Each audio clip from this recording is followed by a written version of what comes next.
All right, we're here at my VermiHut indoor worm bin, and today is rotation day. So this is our top feeding tray, and the last time we were in here was about 12 days ago, and it is actually going to go one below this to be the harvest tray. But what we're going to do here is just kind of check on the feeding, and then we'll get to rotating them.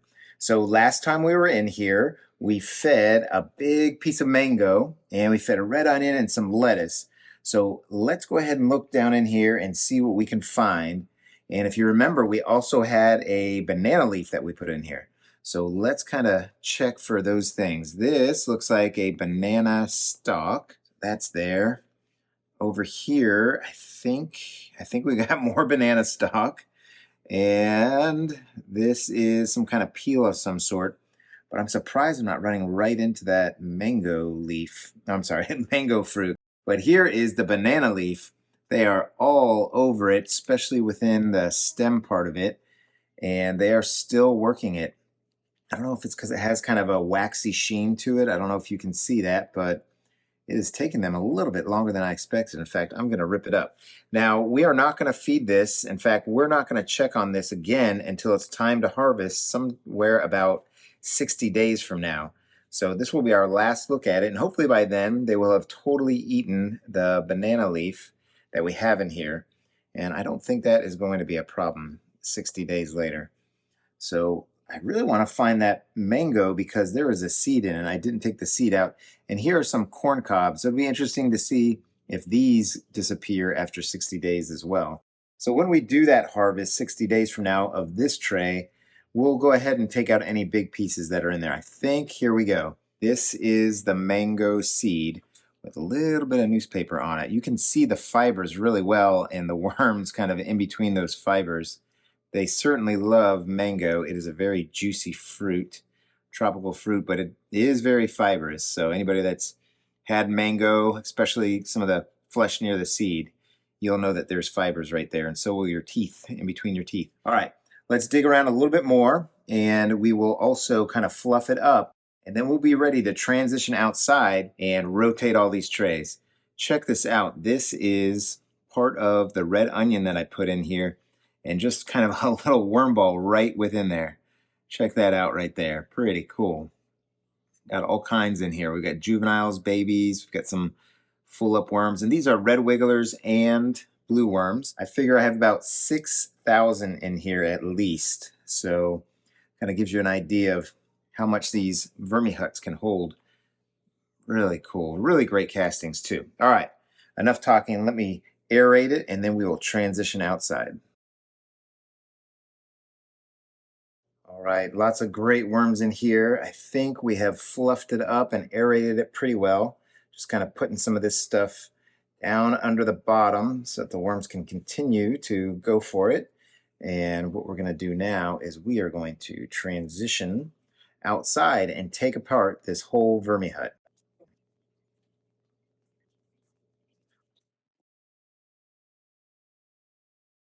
All right, we're outside right now, and I apologize, it's pretty windy. We gotta deal with Mother Nature here, but I've taken the VermiHut all apart. So this one was the top tray, the top feeding tray that we just were dealing with, and it has been on the whole system for 182 days.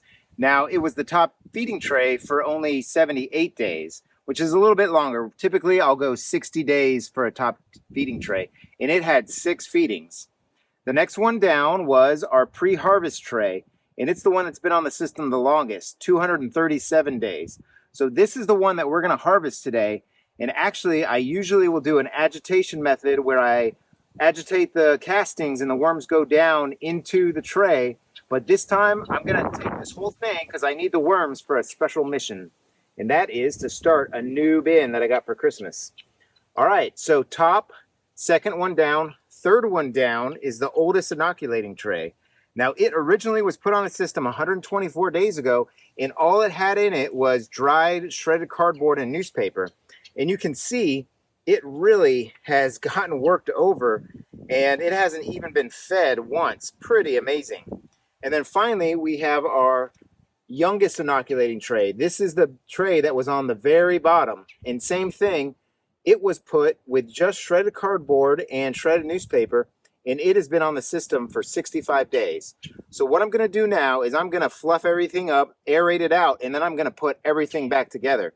But before I do that, I'm going to come over here and I'm going to clean this out. Usually this doesn't have quite as much castings on it because those inoculating trays are dry. But because I kept this on the system so long, it actually got a lot of liquid that came down, and you can see right over here, I have some leachate in my basin of my VermiHut. So I'm going to take all this, you can see the worms are still alive, even that one in there, and I'm going to put it into one of these trays. So let me go ahead and do that and clean everything up, and I'm going to rebuild the VermiHut. Were the feedings super wet that we gave them to make it that much? Probably over time, but typically I don't have them, the inoculating trays, going for that long. So this is good. This shows that even I run into some issues, and this is kind of what stuff looked like when I ran my VermiHut the way VermiHut tells us to run it. I would get a little bit of liquid down here, but since I've been doing the inoculating trays, I very rarely get this, and this is again just because I waited so long. So what I'm going to do is I'm going to clean this out. I'm not going to use this anywhere. I'm just going to dump it out on my grass.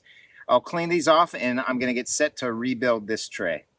All right, so we got it all nice and clean. I just cleaned it over my banana plant, so any residual castings that were on it or even little baby worms made their way into the garden, and those worms can eventually make it over to my compost pile if they like. So now what I'm going to do is I'm going to fluff each one, and then I'm going to rebuild the VermiHut here.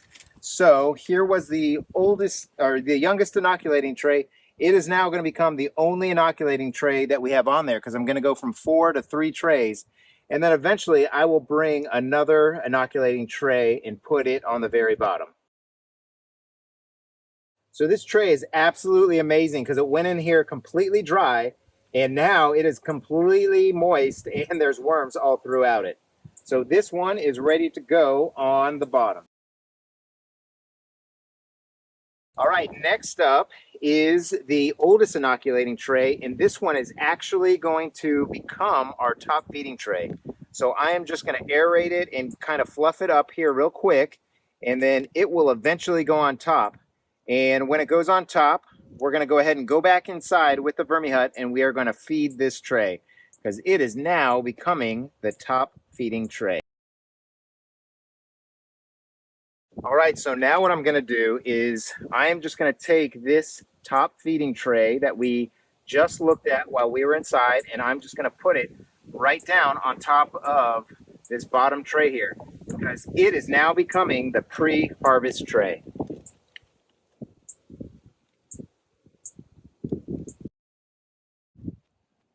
All right, so on top of that one is going to go our previous oldest inoculating tray, which is now the top feeding tray.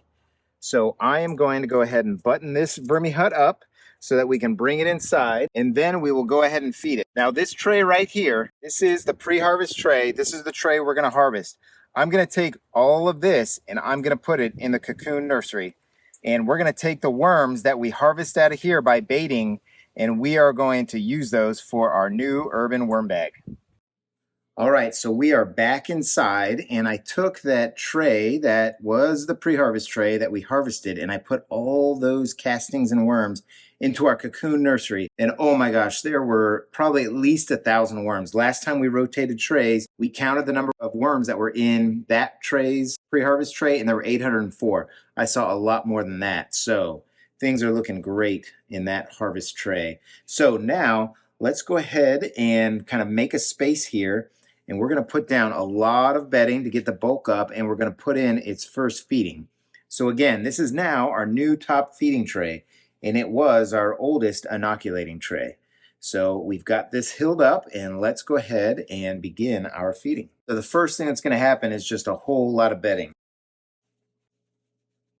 Now this bedding has not been wetted down or inoculated. It is just straight from my shredder. So the feeding that we give it is going to help to get it wet. And that feeding is also going to take the worms from underneath and bring them to this new top feeding tray here. So here's what we had in mind. We have some scraps from throughout the week, and we have a bunch of pumpkin. And I'm going to start them off with some pumpkin. Now this is one of the things they really love, so they'll get up here pretty quick looking for it. and it is very moist. So it's a good thing to put something like melon or pumpkin on some dry bedding that you're gonna, put into a bin like this. Next, I'm just gonna put some odds and ends from our food scraps.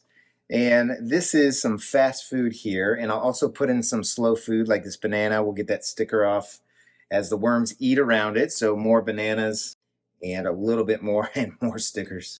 And then we'll throw in just a bunch of broccoli.